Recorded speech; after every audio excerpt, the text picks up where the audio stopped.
اعوذ باللہ من الشیطان الرجیم بسم اللہ الرحمن الرحیم۔ کروڑوں درود و سلام نبی پاک صلی اللہ علیہ وآلہ وسلم پر۔ محترم بزرگوں، بھائیوں، دوستوں اور بہنوں، السلام علیکم۔ آج میرا موضوع ہے اجرا حضرت عائشہ صدیقہ رضی اللہ، اور اسے اجرائے نبوی بھی کہا جاتا ہے۔ اجرا حضرت عائشہ صدیقہ، جسے اجرائے نبوی بھی کہا جاتا ہے، ام المومنین کا وہ تاریخی اور مقدس مکان ہے جو مسجد نبوی سے متصل تھا۔ اس مقدس جگہ آقائے دو جہان اس دنیا سے پردہ فرما گئے۔ اس مبارک حجرے میں آقائے دو جہان کی قبر مبارک یعنی روضہ رسول ہے۔ بعد ازاں خلیفہ حضرت ابو بکر صدیق اور حضرت خلیفہ دوم حضرت عمر فاروق بھی یہیں سپرد خاک کیے گئے۔ حضرت عائشہ صدیقہ کے اجرے میں ہی آقائے دو جان نے اپنی آخری سانسیں لیں۔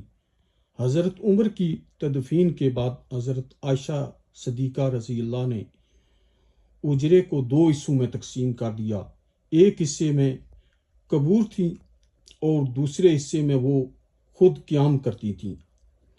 بعد ازاں مسجد نبوی کی توسیع کے دوران اس حجرے کو مسجد میں شامل کر لیا گیا اور اس کے اوپر گنبد خضرا تعمیر کیا گیا۔ وقت کے ساتھ ساتھ مسجد نبوی کی کئی بار توسیع ہوئی، لیکن یہ مبارک حجرہ اپنی اصل جگہ محفوظ رکھا گیا اور اس کے گرد دیواریں اور جالیاں قائم کی گئیں تاکہ اس مقام کی حرمت کو برقرار رکھا جائے۔ مدینہ منورہ میں مسجد نبوی کے مشرق میں اجرا نبوی ہے واقع ہے۔ اس کو بیت النبی بھی کہا جاتا ہے، یعنی نبی پاک صلی اللہ علیہ وآلہ وسلم کا گھر کا نام دیا جاتا ہے۔ آقا دو جان کی قبر مبارک اس اجرے کی جنوبی سمت میں ہے۔ آقا دو جان اس دنیا سے اسی جگہ پر پردہ فرما ہوئے، اور اس کے بعد ام المومنین حضرت عائشہ صدیقہ رضی اللہ حجرے کے شمالی حصے میں مقیم رہیں، اور آقا دو جہان کی قبر مبارک کے درمیان کوئی پردہ نہیں تھا۔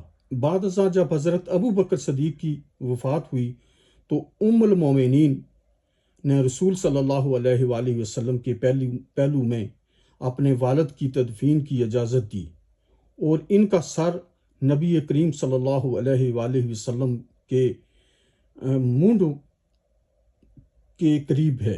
اس کے بعد بھی حضرت عائشہ صدیقہ نے اپنے اور دونوں قبور کے درمیان کوئی پردہ نہیں لگایا۔ ان کا کہنا تھا کہ مدفون شخصیات میں ایک میرے شوہر ہیں اور دوسرے میرے والد ہیں، اور دونوں میرے لیے محرم ہیں۔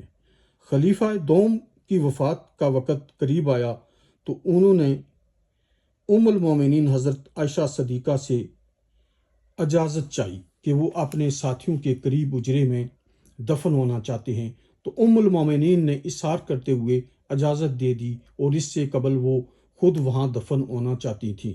تو حضرت عمر رضی اللہ کی تدفین کے بعد حضرت عائشہ صدیقہ نے حجرے میں اپنے اور تینوں قبور کے درمیان دیوار تعمیر کروا دی، اور اس دیوار نے حجرہ نبوی کو دو حصوں میں تقسیم کر دیا۔ شمالی حصہ ام المومنین کے رہنے کے لیے اور جنوبی حصہ قبور کے لیے۔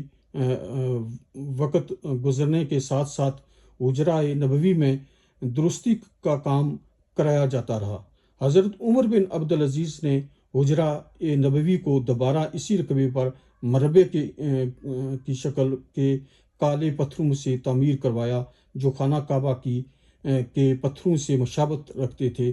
اس وقت سے لے کر آج تک سعودی عرب کی حکومت نے حجرہ نبوی، گنبد خضرا، مسجد نبوی اور تمام مقدس مقامات کو برقرار رکھتے ہوئے ضرورت کے مطابق توسیع اور حفاظت کا کام جاری رکھا ہوا ہے۔